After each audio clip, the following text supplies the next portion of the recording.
자, 이전 시간에 공부한 내용, 시험 이렇게 출제된다. 286페이지 한번 펴보도록 하세요.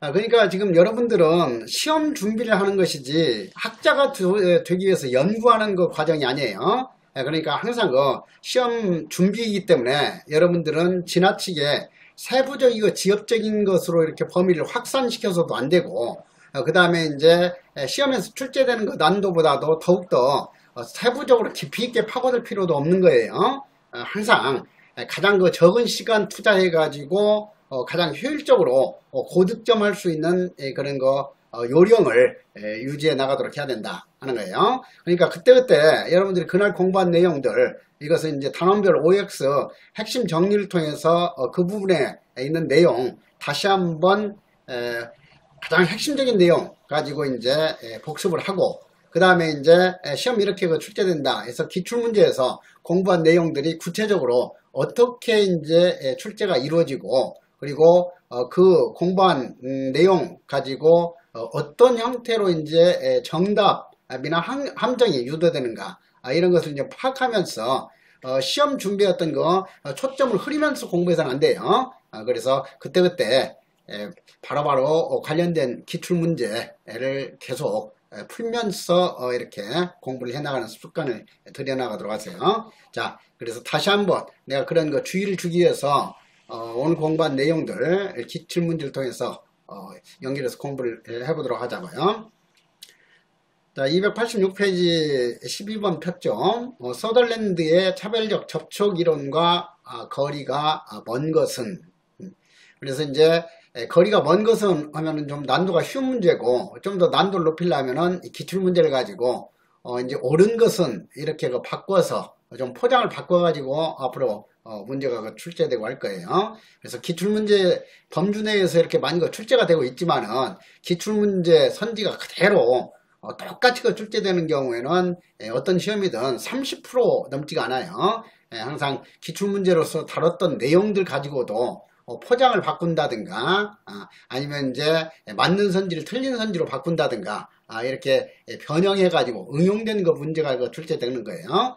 그래서 기출 문제가 매우 중요하긴 하지만은 기출 문제를 그대로 암기한다는 것은 의미가 없다. 기출 문제를 이제 다시 한번 분석하면서 확실하게 그것을 응용해서 활용할 수 있도록 공부를 해야 된다 하는 거예요. 자, 그래서 1번 선지에 있어서도 범죄 행위를 학습할 때 학습되는 내용은 범행 기술, 외형적인 범행 기술만이 아니라 범죄에 유리한 범행 동기나 충동이나 합리화, 태도 등까지 이 학습을 통해서 이루어지는 것이다 하는 거예요. 그래서 서덜랜드는 이런 거 범행 기술의 학습보다도 이런 충동이라든가 합리화 같은 관념 학습을 보다 본질적으로 중요시했다.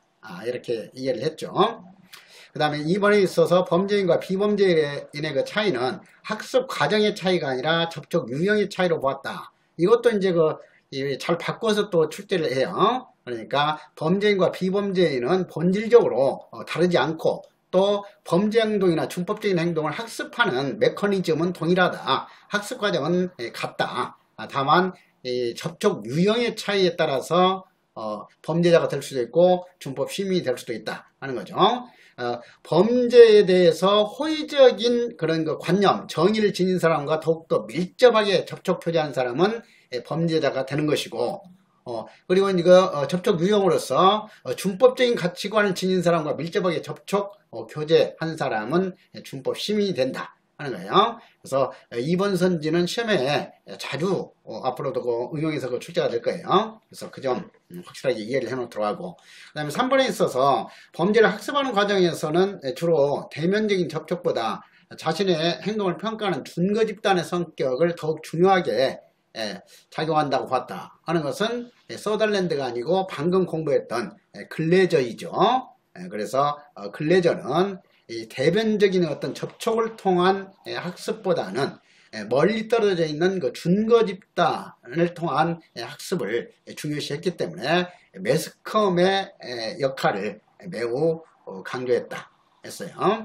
자, 그 다음에 그 4번에 있어서 인간은 범죄 행위는 다른 사람과 상호 접촉을 통해서 학습되는 것이고, 이건 이제 서덜랜드의 그 주장이죠. 그래서 친밀한 주변 사람들과의 접촉을 통해서 학습되는 것이지 멀리 떨어져 있는 둔거 집단이라든가 비사회적인 어떤 그 환경을 통한 학습 이런 것은 서덜랜드는 인정하지 않았다 하는 것을 좀 그 특징으로 이해를 해야죠. 그래서 인간의 범죄 행위는 타인과의 상호 접촉을 통해서 학습되는 것이고 법률 위반을 긍정적으로 정의하는 정도가 부정적으로 정의하는 정도보다 클 때 일탈이나 범죄가 행해지게 된다 했어요. 자, 그래서 서덜랜드의 주장 내용하고 그 밖에 이제 글래저라든가 버제스와 에이커스 그리고 네크레스와 디니치의 어떤 주장 내용 이런 것을 구분하는 문제로 앞으로도 그 시험에 출제가 될 거예요. 그 다음에 그 13번 한번 보면은 여기에서 문제가 뭐예요? 서덜랜드의 차별적 접촉 이론을 직접 묻는 문제가 아니고 서덜랜드의 차별적 접촉 이론을 보완하는 그 주장에 대한 문제이죠. 그래서 앞으로 그 시험 문제 풀 때 여러분들은 항상 이 설문을 정확하게 이제 해독하는 그런 거 연습을 많이 해 나가야 돼요. 이제 뭐 초긴장 상태에서 시험 당일날 이제 이 100문제를 100분 동안 이렇게 풀다 보면은 아차 잘못하면 이 설문을 잘못 해독해 가지고 엉뚱한 정답을 고른다든가 이런 실수를 하게 되는 거예요. 그래서 여러분들이 앞으로 제대로 시험 준비해 가지고 합격권에 이른 사람들은 누가 이제 시험장에서 한두 문제 실수하느냐, 실수하지 않고 이제 제대로 실력 발휘하느냐, 이 싸움이에요. 그래서 항상 뭐 아는 것만이 중요한 것이 아니라 그 공부한 내용을 실제 시험장 가가지고 실수 없이 착각 없이 정확하게 그 짧은 순간적으로 정답을 가려낼 수 있는 그런 거 능력을 길려 나가도록 해야 된다 하는 거예요. 그래서 여러분들도 이제 실제 그 시험에 있어서는 5과목 풀면서 이제 이 형사정책 개론 이것은 최소한 12분 안에 마킹까지 끝내야 돼요. 그리고 이 형사정책에서 절감된 그런 그 시간을 영어 시간에 투자를 해줘야만이 제대로 이제 전체적으로 합격 점수를 득점하게 된다 하는 거예요. 그래서 이 문제 푸는 순서도 가장 먼저 이제 한국사를 푼다든지 형사정책을 푼다든지 이렇게 해야지 처음에 이제 영어부터 풀기 시작한 사람은 대부분이 다 떨어지는 거예요. 그래서 영어 이것은 아무리 좀 실력이 있다 하더라도 맨 나중에 이제 풀도록 이렇게 평상시부터 연습을 할 필요가 있고 그래요. 자, 그래서 항상 여러분들은 이제 공부할 때마다 실제 시험장 들어가서 내가 어떻게 이렇게 문제를 풀어 나가야 할 것인지 항상 이제 그런 시나리오를 이렇게 생각하면서 공부해 나가는 습관을 들이도록 하세요. 자, 그래서 서덜랜드의 차별적 접촉 이론, 차별적 교제 이론을 보완하는 이론에 대한 설명. 자, 기억 보이면은 법 위반의 우호적인 대상과 반드시 대면적인 접촉을 필요로 하는 것이 아니기 때문에 영화나 소설 등을 통한 간접적인 접촉을 통해서도 범죄 행동을 모방할 수 있다, 학습할 수 있다고 강조한 학자는 글레이저이죠. 그래서 글레이저의 차별적 동일시 이론이기 때문에 이 설명은 차별적 교제 이론에 대한 보완하는 거 주장에 해당이 된다 하는 거. 자, 그 다음에 이제 뭐 니은, 디은 이것은 이제 다음에 공부하게 될 그런 내용들이에요. 그 다음에 이제 니을 보면은 비행은 주위 사람들로부터 학습되지만 학습 원리, 즉 강화의 원리에 의해서 학습된다. 그러면 바로 이제 연결이 되죠. 버제스와 에이커스의 차별적 교제 강화 이론과 관련된 내용이구나. 자, 그러니까 이 기억과 니을이 이 서덜랜드의 차별적 교제 이론을 수정 보완 이론이다. 이렇게 정답이 간단하게 골라지게 되죠. 그 다음에 이제 미움도 이미 공부했던 내용이죠. 비합법적인 수단에 대한 접근 가능성에 따라서 비행 하위 문화의 성격 및 비행의 종류가 세 종류로 이렇게 달라지게 된다. 하면 뭐예요? 바로 클로드 올린의 이론이죠. 그래서 클로드 올린의 이론은 이렇게 세 가지 하위 문화로 이렇게 나누어지는 것은 비합법적인 수단에 대한 접근 가능성의 차이 때문에 그런 것이지 합법적인 수단에 대한 접근 가능성의 차이가 아니다 하는 것이 중요시 됐죠. 그래서 범죄적 하위문화, 그 다음에 갈등적 하위문화, 도피적 하위문화.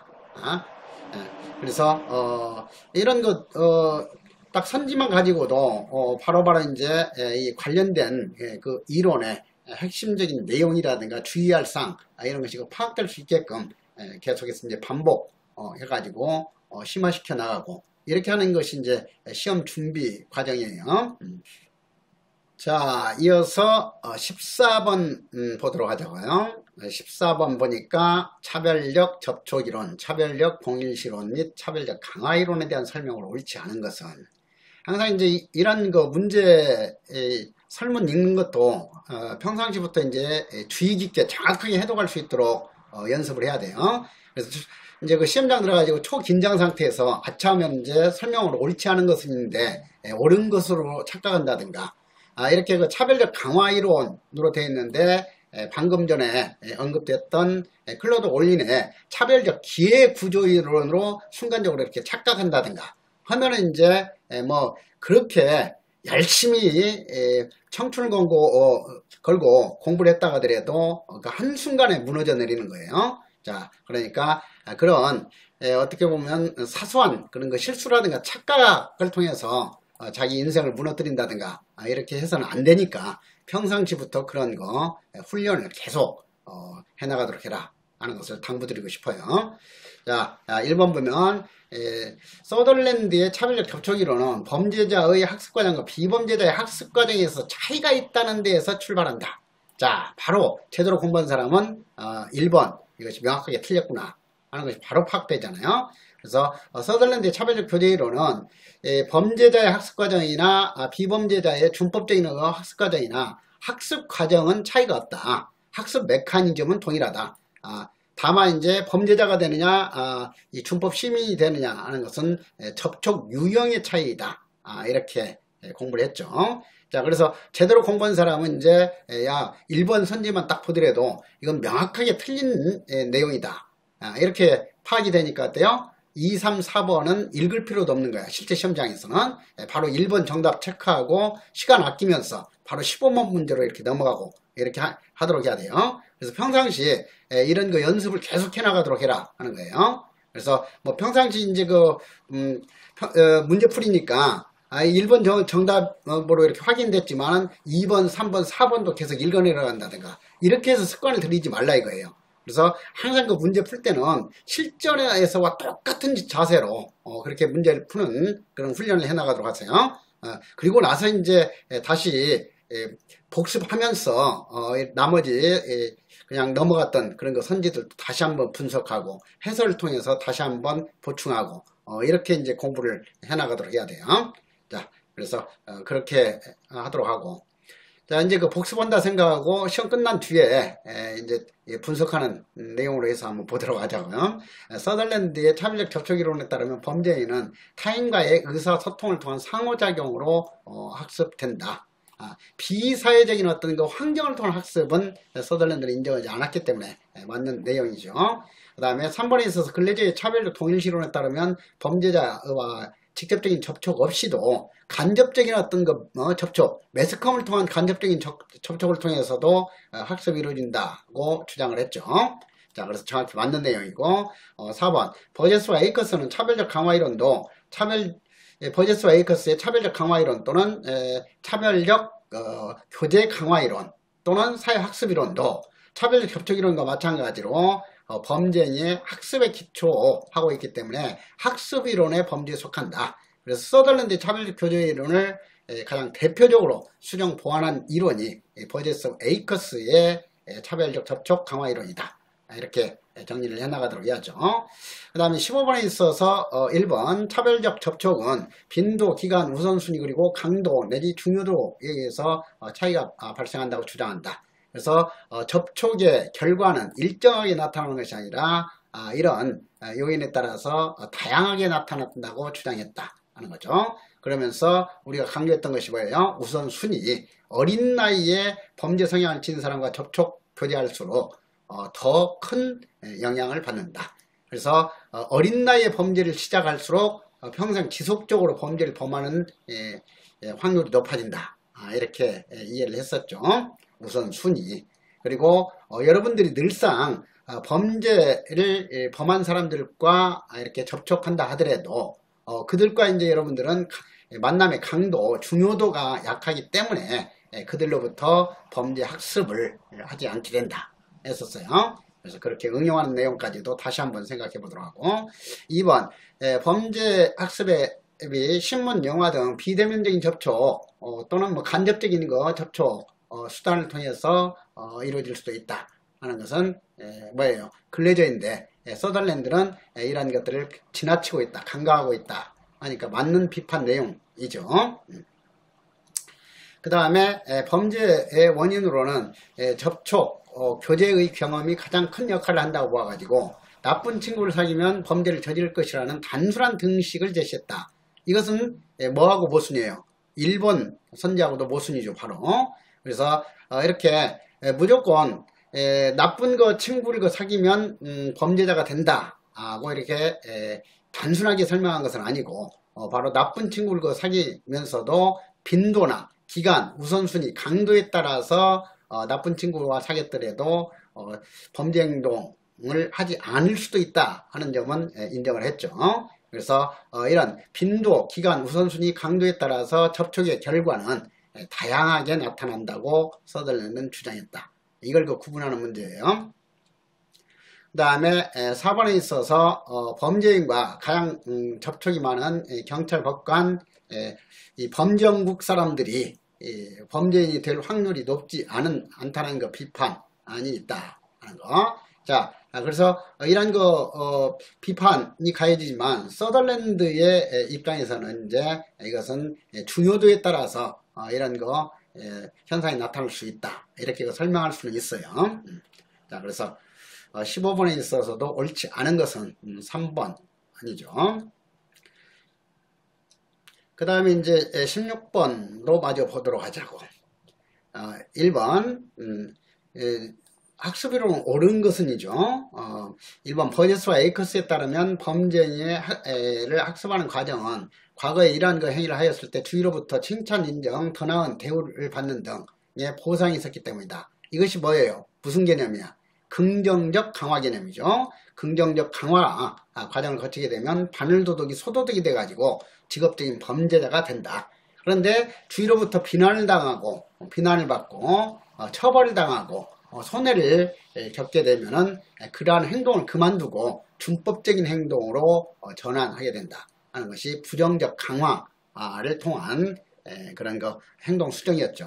자, 그래서 특히 버제스와 에이커스의 차별적 접촉 강화 이론에 있어서는 이런 부정적 강화, 긍정적 강화라는 그 강화 개념이 가장 중요하다 했어요. 그 다음에 초기 학습 이론인 타르드의 모방이론, 모방법칙에 따르면은 학습의 방향은 이건 상식적으로도 이해가 되고 앞으로 이제 제 3편에서 일반 이론에서 실중주의 이론 공부하면서 다시 한번 공부한다고 그랬어. 타르드나 듀르켐 그리고 이제 낙가사뇨 이런 학자들이 나올 거예요. 자, 그때 자세히 공부하겠지만은 타르드의 모방법칙에 따르면은 이제 당연히 잘난 사람을 좀 부족한 사람들이 모방하는 방향으로 이제 모방이 이루어진다 하는 거예요. 그래서 이제 이것이 방향의 법칙 또는 위에서 아래로 법칙 이렇게 해가지고 공부하게 될 거예요. 그 다음에 이제 3번에 있어서 서덜랜드에 따르면 범죄자와 비범죄자의 차이는 접촉 유형의 차이이지 학습 과정의 차이가 아니다 하는 거죠. 자, 그래서 이렇게 또 이 3번 내용 응용해서 이렇게 살며시 함정지문으로 출제가 됐죠. 자, 그래서 3번도 틀린 내용인 거고. 그 다음에 이제 4번에 있어서 근래주의에 따르면 범죄 행위를 학습하는 과정에 있어서는 누구나 자신을 누구와 자신을 동일시하는지 또는 자기의 행동을 평가하는 증거 집단 성격이 어떠한지가 더욱더 중요한 것이지 직접적인 대면 접촉은 그렇게 중요한 것이 아니다 본 거죠. 직접적인 대면 접촉이 더욱 중요하다하게 장려한다고 본 것은 서덜랜드이고 이 글레이저는 준거 집단의 성격이 이 직접적인 대면 접촉보다 중요하다 하는 것을 강조했다 하는 거였죠. 자, 그러니까 옳은 것은 1번이죠. 그 다음에 17번도 관련된 내용이죠. 학습이론이죠. 1번. 서덜랜드에 의하면 범죄 행동은 학습되며 범죄자와 비범죄자의 차이는 학습 과정의 차이가 아니라 접촉 유형의 차이라고 하였다. 정확히 맞는 내용이네요. 글레이저에 의하면 범죄는 행위자가 단순히 범죄적인 가치와 접촉함으로써 발생하는 것이 아니라 행위자 스스로가 자기 것으로 동일시하는 단계로까지 나가야만 범죄 학습이 이루어진다 하는 거죠. 그래서 예를 들었듯이 뭐 유영철이나 신창원이하고 친하게 지낸다고 해서 그대로 범죄 학습이 이루어져 가지고 범죄자가 되는 것이 아니고, 신창원이나 이춘재를 자기의 롤모델로 삼았을 때 이제 비로소 영향을 받아서 범죄자가 된다. 이렇게 봤죠. 그래서 글레이저는 차별적 반응의 문제도 잘 설명할 수 있는 이론을 제시했다 했어요. 그 다음에 3번은 뒤에 이제 공부할 거고요. 머튼에 의하면은 이것도 이제 공부했던 내용, 앞에서 공부했던 내용 다시 한번 복습하도록 하세요. 머튼에 의하면 개인적인 적응 양식이 5가지인데 그 5가지 적응 양식 빨리 떠올려 보세요. 그렇지. 동조 내지 순응형이 있고, 그 다음에 두 번째가 혁신 내지 개신형, 개혁형 이렇게 번역하죠. 이노베이션. 그 다음에 세 번째가 의례형, 애범형, 의식주의 이렇게 번역을 했고, 그 다음에 이제 네 번째가 도피 또는 은둔 또는 회피형, 그리고 마지막 5번째 적응 유형이 반항 또는 전복형이라고도 하죠. 그래서 이 반항형, 전복형, 혁명형에 있어서 그 혁자가 들어가니까 혁명형하고 혁신형 이것도 착각되지 않게끔 항상 주의하도록 해라 했어요. 그래서 이제 이 혁신형은 문화적 목표는 강하게 집착하지만은 제도화된 수단을 거부하고 범죄적인 그런 그 방법을 통해서 큰 돈을 벌려고 하는 행동 방식이다 했어요. 자, 이렇게 해서 항상 그날 공부했던 내용들, 이것은 문제를 통해 가지고 계속해서 공부 초점 이것을 유지해 나가도록 하라 하는 것을 다시 한번 당부드려요.